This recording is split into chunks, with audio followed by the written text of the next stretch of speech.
Thank you for listening to Barrier Breakers, building communities and connecting the dots.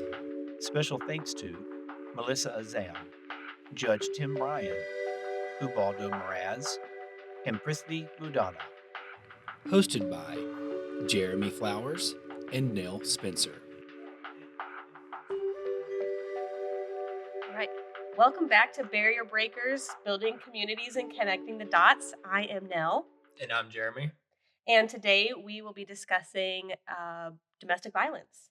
But before we get started, I want to give a little trigger warning. What we will be talking about may be uncomfortable, maybe hard to hear. And if you or a loved one are experiencing domestic violence, there are resources for you. The East Texas Crisis Center and the Women's Center of East Texas being two of those. So, Jeremy, Yeah. tell me a little bit about domestic violence. Give me some definitions of what it is. Yeah. Essentially, I'm not going to get it verbatim. If you Google what the definition of domestic violence is. But what I would say domestic violence is a pattern of behavior Mhm. that seeks to gain control or remove autonomy from another person, whether that be through emotional abuse, verbal abuse, coercion, uh, physical abuse, sexual abuse, um, anything that seeks to take away the choice or of another person. Right. It's that power and control that the perpetrator has over that survivor. Absolutely. Right. And we actually, we use a model called the power and control wheel Mhm. that came out of Duluth. Their domestic abuse intervention program, well known. A lot of organizations use it, but it actually goes over, the 8 tactics that abusers most commonly use to maintain Mhm. that power and control over the victim. And in those spokes are things like intimidation, financial abuse, economic abuse, coercion and threats, male privilege, using children, isolation, minimizing, denying, and blame. And on the outside of those spokes is where you get to the actual physical and sexual violence. And I think, one of the things about abuse is commonly in society when someone hears abuse or domestic violence, um, they may immediately think physical. Yeah. And what this wheel does is illustrate to us uh, how abuse can be insidious, right? Because all of these tactics can be used, and just the lingering threat of physical or sexual violence is enough for it not to happen. Right. Yeah, and I think it's important to, when we're using the power and control wheel, to understand that domestic violence doesn't have to just be being hit or being raped. It encompasses all of those things you just kind of went over. And when somebody's entering into a relationship, the abuser isn't necessarily going to start off the relationship by being physical with them. We talk about, when I'm talking with clients, I talk about the ladder of escalation that a relationship has in it, and it always starts with that emotional abuse. And that can be guilting that survivor or blaming them for something, gaslighting them. And gaslighting is such a as a buzzword, and something that I think is kind of thrown around willy nilly. But when somebody's in a domestic violence relationship, it's the tactic of denying that person their reality. And so, kind of, for example, maybe it's your birthday and you love chocolate cake. And so I make you a chocolate cake for your birthday. And you come and you say, "No, I hate chocolate cake. Why would you do this? You're trying to ruin my birthday." Well, I thought you liked chocolate. Last week you told me you wanted, I never said that. I never said I wanted chocolate cake. That's gaslighting. Mhm. And that tactic is used so frequently to confuse the person, to make them start doubting themselves and their reality, right? Well, maybe I did say that. Well, maybe I did make a mistake. Well, maybe um maybe I did say I would do that. Mm, And that emotional abuse or mental abuse is going to kind of be the starter to that domestic violence relationship. And then it just escalates, right, to that verbal and then physical and then sexual. Um, and I think that that's important when somebody says, I've been in a domestic violence relationship, and people are like, well, does he hit you? It doesn't always have to be that physical side of things. absolutely. The subtle the subtle ways, right, are used in all the tactics, right? Hmm. Like, what why are you wearing that? Like, Uh-huh. do we have to go visit your mom? Hmm. Um, you know, uh, I don't like when you hang out with your friend. And that one is so big because it's not just I don't like it when you hang out with your friends, but I'm going to pick a fight with you right before you go hang out with your friends so that it becomes this big thing and you won't want to do that because you know the outcome of you hanging out with your friends means there's a fight with me when you 100%. get home. Hmm. Hmm. Hmm. Just disrupting that freedom, right? Hmm. Um, and so one of the early things or early indicators in relationships is to try to identify how your partner or person responds to being told no, Yeah. right? If you tell them no, do you get the silent treatment? Hmm. Do you get argued with? Do they go into a fit of rage or throw a Hmm. tantrum? How could you do this to me? Yeah, Hmm. yeah. So that's an early indicator or warning sign when entering into a relationship is how does a person respond to you setting a boundary, Right. exercising consent, or anything that you have the right to do as an individual in a relationship. Yeah. I think boundary setting is such a huge thing and it's so healthy and it's so necessary, but people are afraid to set boundaries for the response that they might get. Um, but boundaries are not put into place to keep people away. Boundaries are actually put into place to bring people as close together as they possibly can without taking that person's autonomy away from them, or safety and security. And so we put boundaries in place so that we can have those healthy relationships. And it's in those times where we say, like, actually, I don't feel comfortable doing that. And then it becomes my fault for creating a toxic relationship that we know that this might not be a healthy relationship. Or Anytime a person tries to overstep your boundary or say maybe you don't need your boundaries, that should be like a little bit of a red flag for us to think about what we're doing or who we're surrounding ourselves with. absolutely. And you're right. It can be difficult to set boundaries.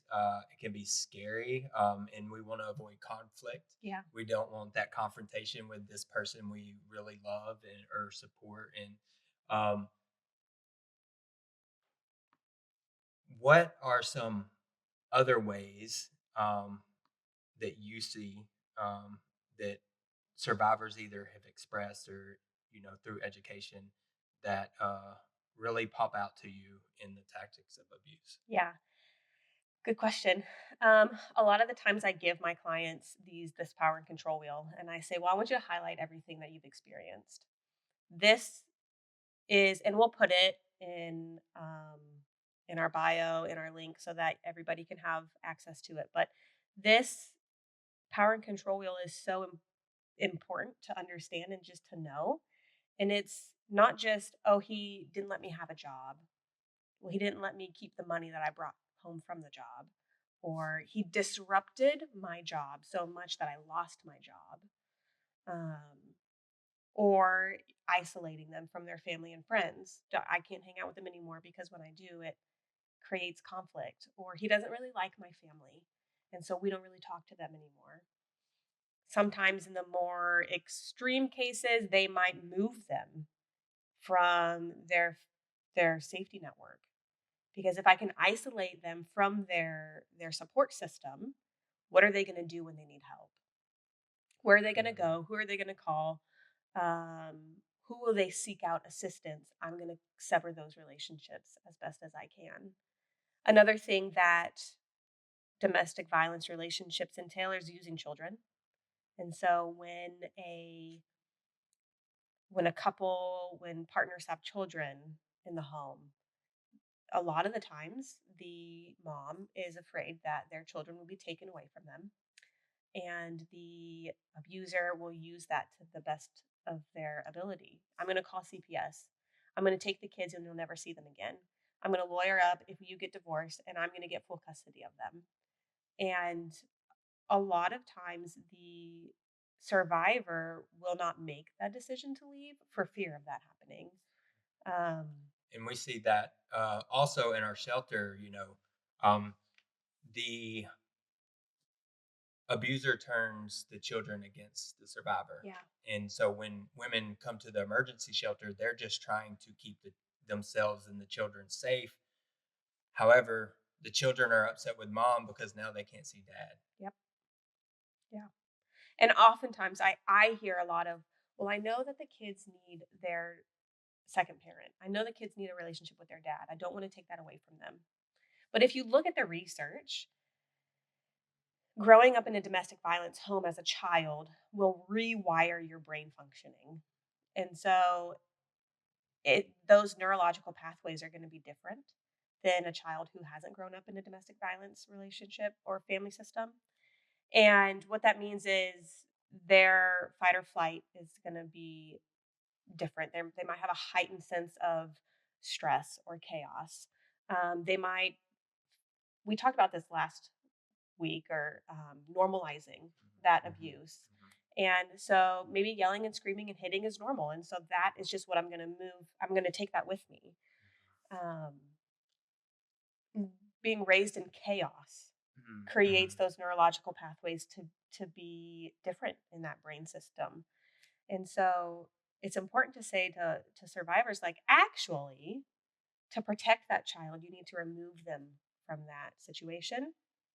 The brain is created to heal itself, and those neurological pathways can be rewired. They just need to be put into a situation where there's healthy connection and healthy relationships and healthy behaviors so that they can relearn those healthy techniques.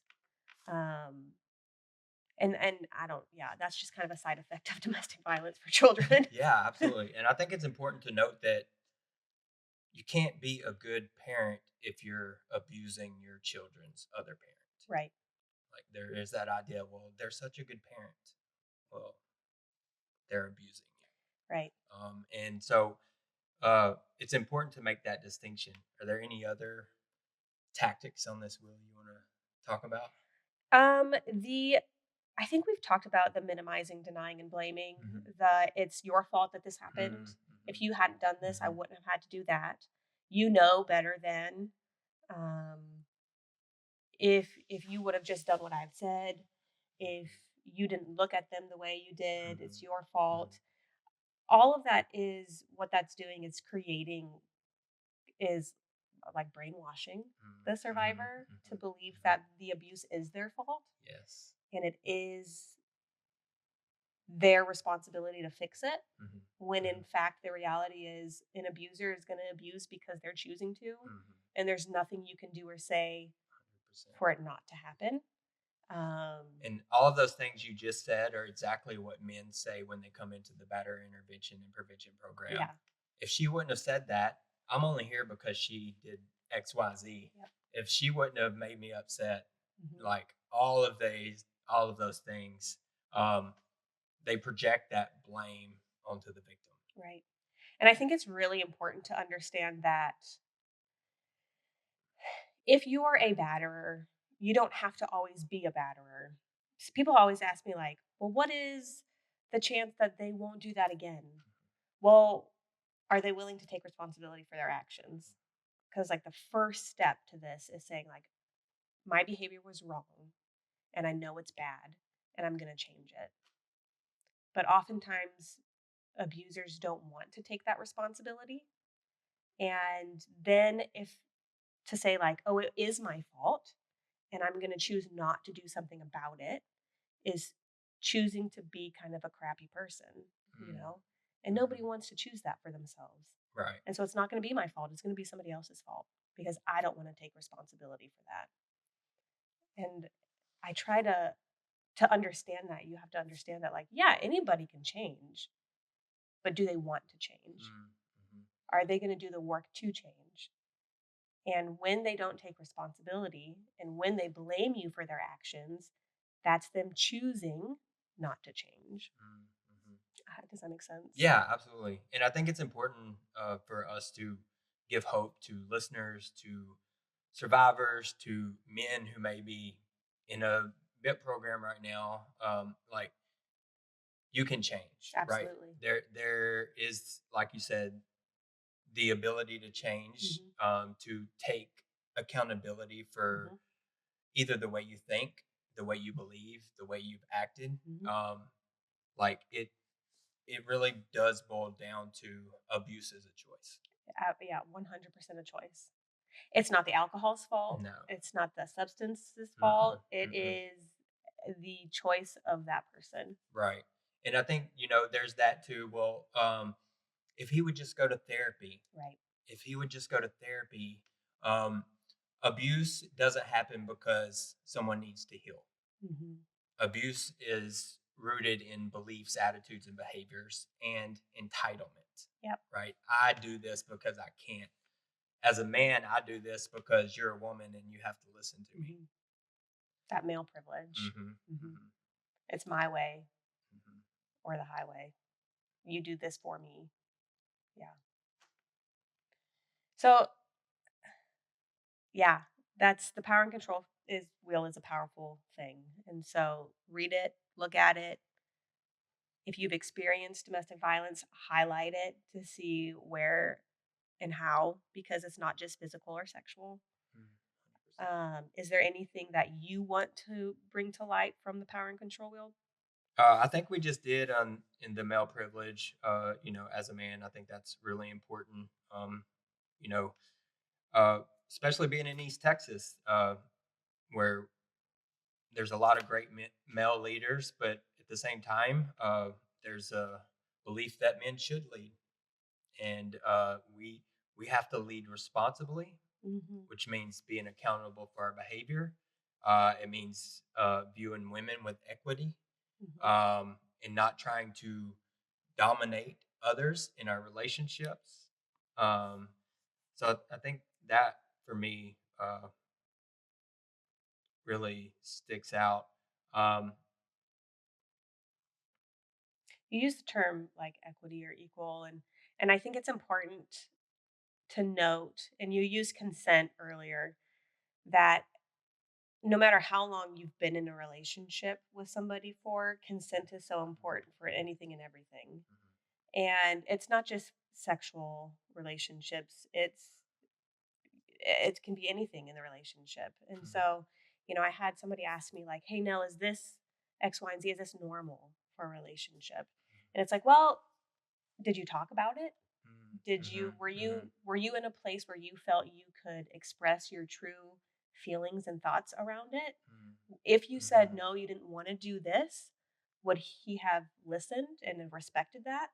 mhm, mhm, mhm. Because if that's not a yes in that relationship, then there might be some red flags, right? Right. Because we should be able to bring to our partners, "Hey, I don't really like that. I'm uncomfortable with this. Hey, you said that we were going to go visit my sister or my brother or your parents. We didn't talk about that, and I'm not really in a place where I can go do that right now." And so having those open conversations and the ability to say like, "Actually, no," and feel safe doing that Mm, is so important in a mhm. relationship. Um, Yeah, I think you bring up a critical point. Like, am I in this relationship and able to live my most authentic self, or right. am I trying to live according to their mood? Right. Right. Yes. And I kind of wanted to go back thinking more on the power and control wheel.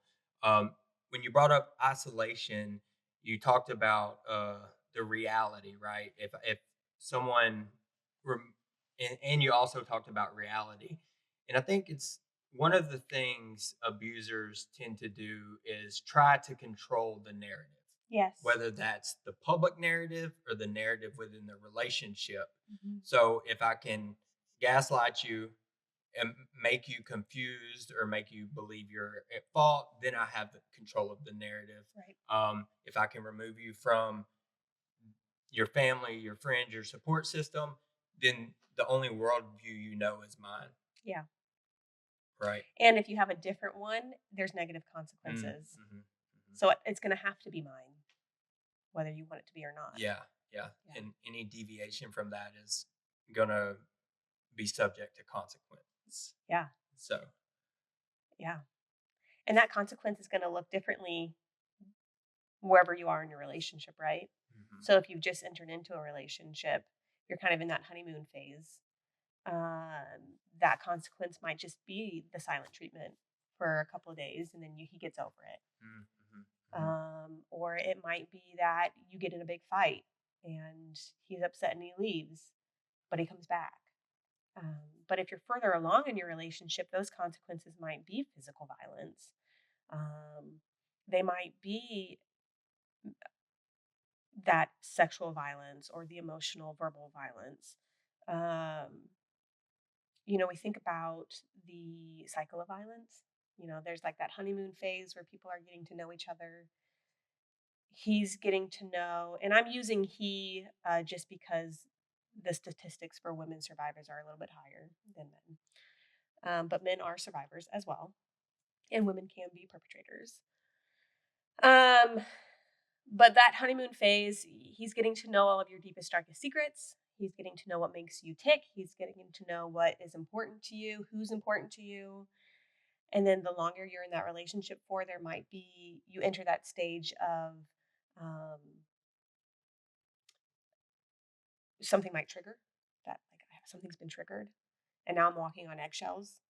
And it could be something as simple as coming home from work late and not having dinner made. mm, It can mhm, be something as mhm, simple as he had a bad day at work.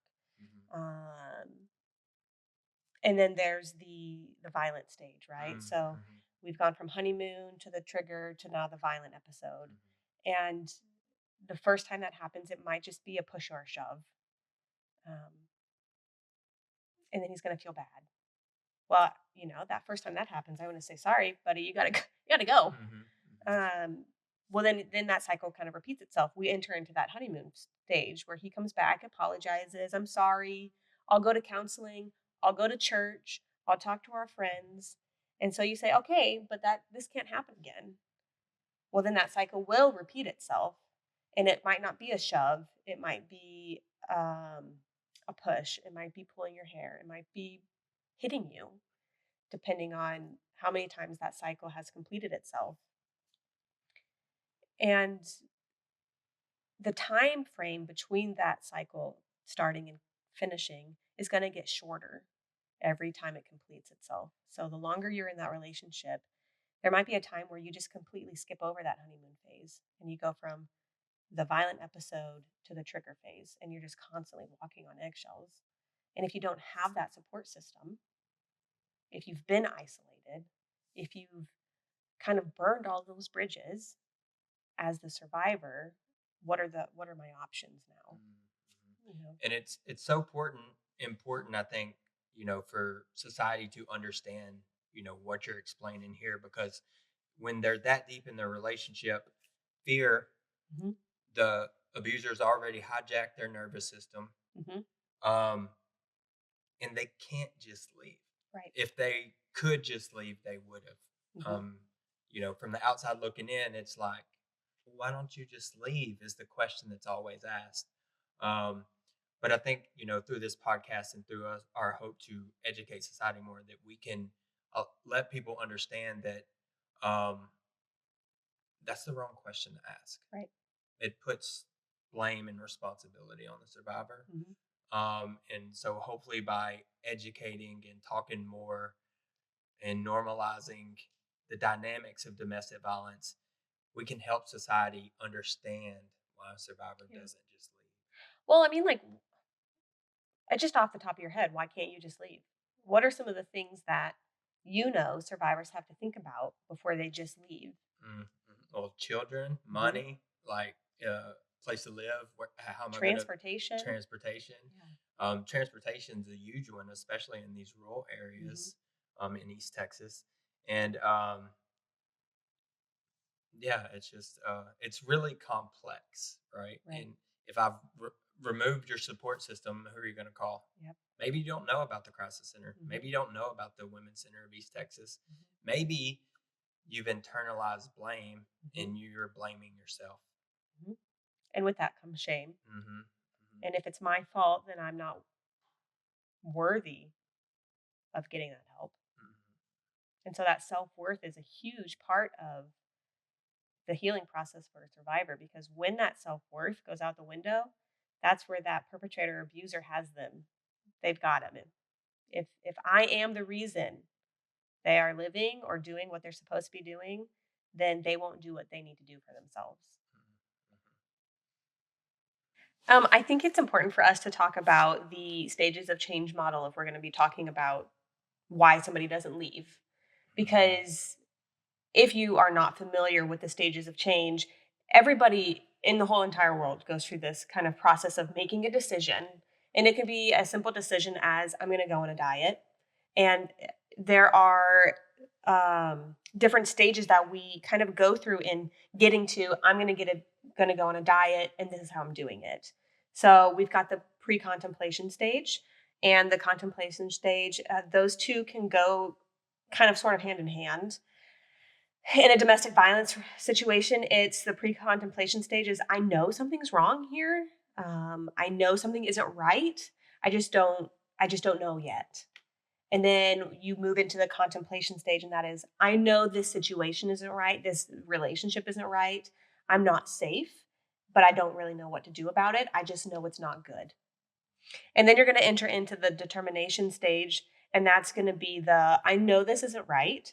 I know something has to change. So, what are my options? I'm going to start figuring out what I need to do to make that change. So, if I'm going on a diet, it's I have figured out that I've gained weight. My doctor says I need to go on a diet. And I'm going to figure out, I'm determining what my action or my next steps are going to be. Eating healthy, walking, going to the gym, whatever. In a domestic violence relationship, it's what are my options? Where can I go? What do I do with my children? What do I do with my financials? How do I get places if I don't have transportation? Who do I call? And that's where resources come into play, right? And then once you've determined that you need to leave, you're going to take that next step. I've determined I need to go on a diet. Now I'm putting it into action. I'm doing all the things I set my mind to, right? In the domestic violence relationship, it's okay, I've made these phone calls. They have a place at the shelter. I just need to get to the police department. So I'm going to put that into action. Okay, I've set it up with my neighbor to be able to take me to the police department. I've gathered everything that I need. And that's their action they've left.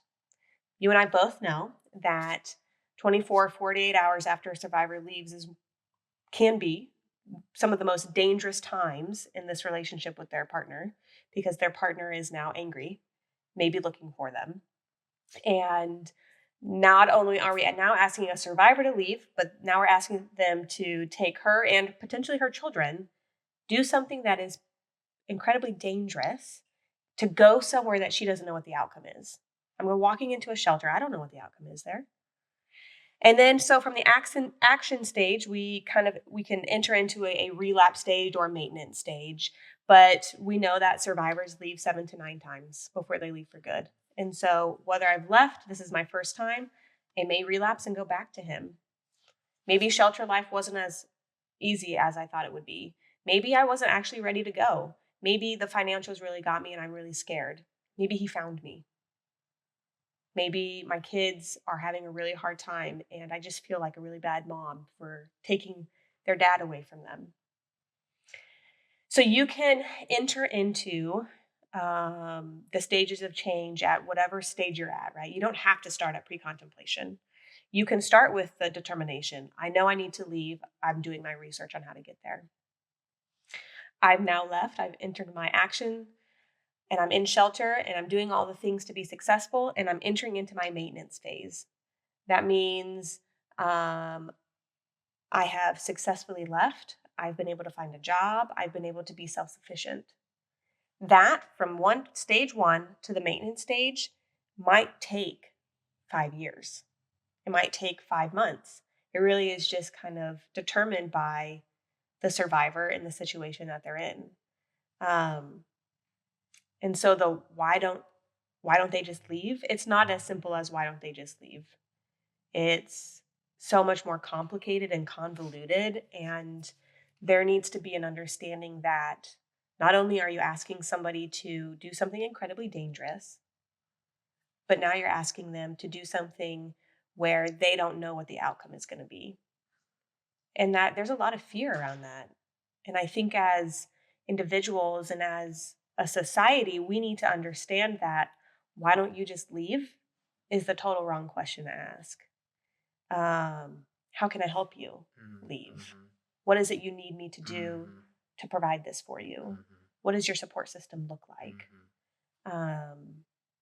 And I could talk about the stages of change for 18 years.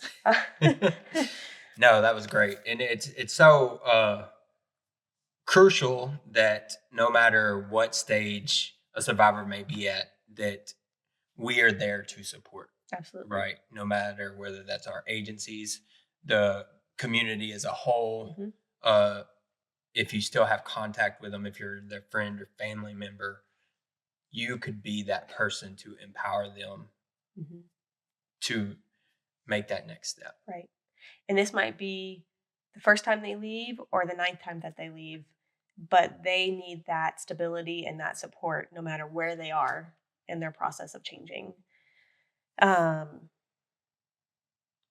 Yeah. And so, and part of the changing is understanding your resources. And if you didn't watch last episode, watch last episode. Yes, please go back and check out episode 1. But we talked about how our agencies are both resources for survivors of domestic violence. And so I think it's important that the community know that we are available and we are 24 hours a day, 7 days a week. 100% free and confidential. And so our hotline number is 800-441-5555. And the East Texas Crisis Center is 903-595-5591. Yeah, so if you or a loved one know somebody that has experienced domestic violence or might be entering into a domestic violence relationship and you just want to know more about what it looks like, give us a call.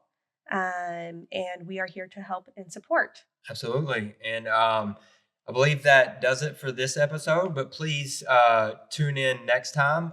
February is Teen Dating and Violence Awareness Month, and we will be delving into teen dating relationships. Yeah, starting young. If we can help prevent that, then we can help prevent domestic violence relationships as an adult. So, absolutely. see you next time. See you next time.